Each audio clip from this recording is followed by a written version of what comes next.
Bonjour! Aujourd'hui, on va parler de concentration. Pour les concentrations, on va avoir deux méthodes de les écrire. La première notation, on va avoir la concentration en grammes par litre. Et la deuxième concentration pour les pourcentages. Pourcentage, il peut y avoir trois notions: masse-masse, masse-volume, volume-volume. Ce qu'on a besoin de savoir pour chacun d'entre eux va être expliqué dans les prochaines secondes. Donc, concentration grammes par litre. La formule de base est toujours la même. Donc, quand on parle de concentration, l'idée générale, c'est qu'on va l'inscrire comme celle-ci. Donc, le C, c'est la concentration. Le M et le V vont représenter en haut toujours le soluté et en bas, ça va représenter la solution en entier et non pas uniquement le solvant. Comme la majorité du temps, c'est un solide qu'on va dissoudre dans un liquide, on va l'écrire C est égal à M sur V. Mais vous comprendrez que dans bien des situations, on peut avoir un liquide qu'on va diluer, qu'on va dissoudre dans un autre liquide. Donc, on va avoir une solution liquide-liquide. Puis là, à ce moment-là, notre soluté, ce ne sera pas la masse qu'on va devoir utiliser, mais bien le volume. Dans d'autres cas, si je prends des médicaments qui sont solides dans des solides, on pourra avoir masse dans une solution qui va être aussi sous forme massique. Donc, commençons par le gramme par litre. Dans la concentration en grammes par litre, le chiffre qu'on doit trouver ici de concentration, le fait que les unités se soient écrites grammes par litre, ça nous aide beaucoup à savoir ce qu'on doit utiliser comme information. Donc, comme le C est égal à M sur V, l'information qu'il va falloir qu'on trouve, c'est les trois qui sont là. Dans le cas de la concentration, justement, c'est écrit que c'est en grammes par litre. Ça, c'est assez simple. Dans le cas de la masse, elle devra être donnée en grammes et dans le cas du volume, elle devra être écrite en litres. Prenons la situation suivante. Première situation, si nous avons quelle est la concentration en grammes par litre de 45 grammes de NaOH dans une solution de 250 ml?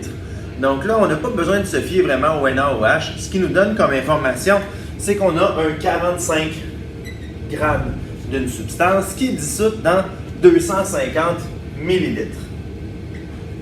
Moi, j'aime bien, même si la concentration, c'est ce qu'on cherche ici, je me mets un petit point d'interrogation et je mets les unités. Pourquoi je mets les unités? C'est que ça me permet de valider avec les autres informations que j'ai écrites ici si ça corrobore ce que j'avais de besoin.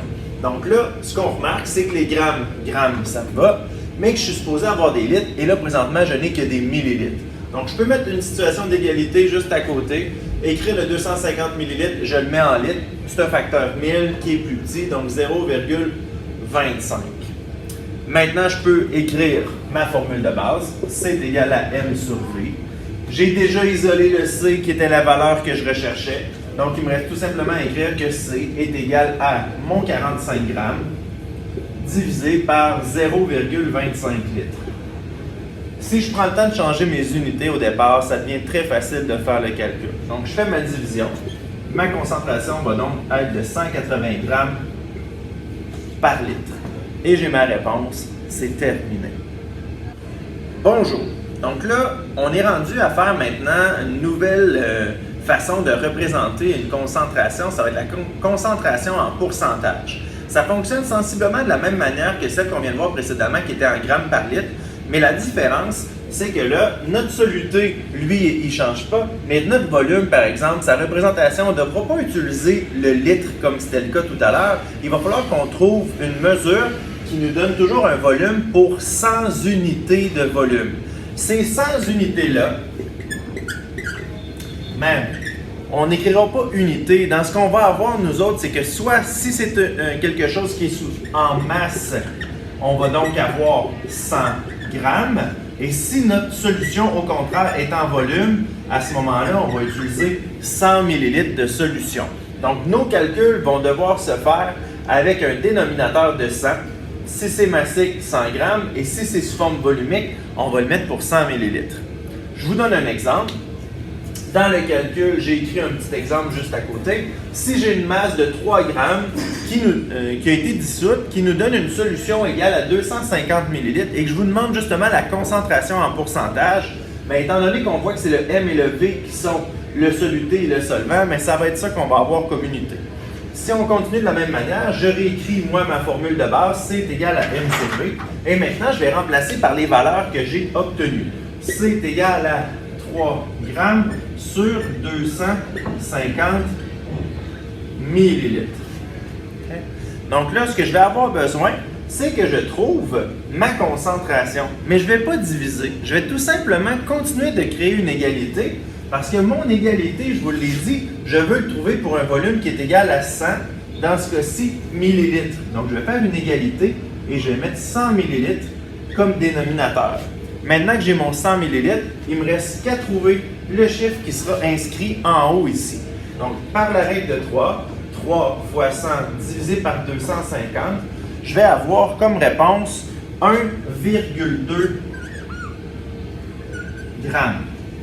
Donc, ce 1,2 g comme dénominateur 100 ml, ça va me donner donc un pourcentage. Donc, maintenant, je peux écrire ma réponse de la bonne façon.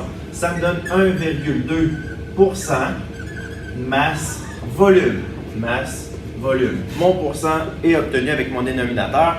C'est donc ce que je cherchais. Je voulais vous montrer aussi une autre situation. Ça se peut que je vous demande de trouver la concentration, mais ça se peut que la concentration soit connue, puis ce que j'ai besoin, ça peut être la solution, la quantité de solution qui a été créée ou la quantité de soluté qui a été utilisée. Donc, si on se donne un autre exemple, je pourrais partir par exemple avec, j'ai une concentration qui est égale à 12% masse. Dans un cas comme celui-là, ça veut dire que ma solution est solide et que mon soluté l'est également. Si je vous donne comme volume, pas volume, excusez-moi. Si je vous donne comme masse de solution 200 grammes et que je vous demande à ce moment-là de me trouver quelle est la masse du soluté qui va être également écrite en grammes, bien là, avec l'information que j'ai, je peux déjà commencer à écrire ma formule de base. Ma formule de base, c'est toujours la même. CC est égal à M. Mais là, on ne le mettra pas sur V puisqu'on a une concentration masse-masse. On va mettre M sur M. Le M du haut reste le soluté. Le M du bas sera celui de la solution. Donc, je peux transcrire mes données directement dans ma formule.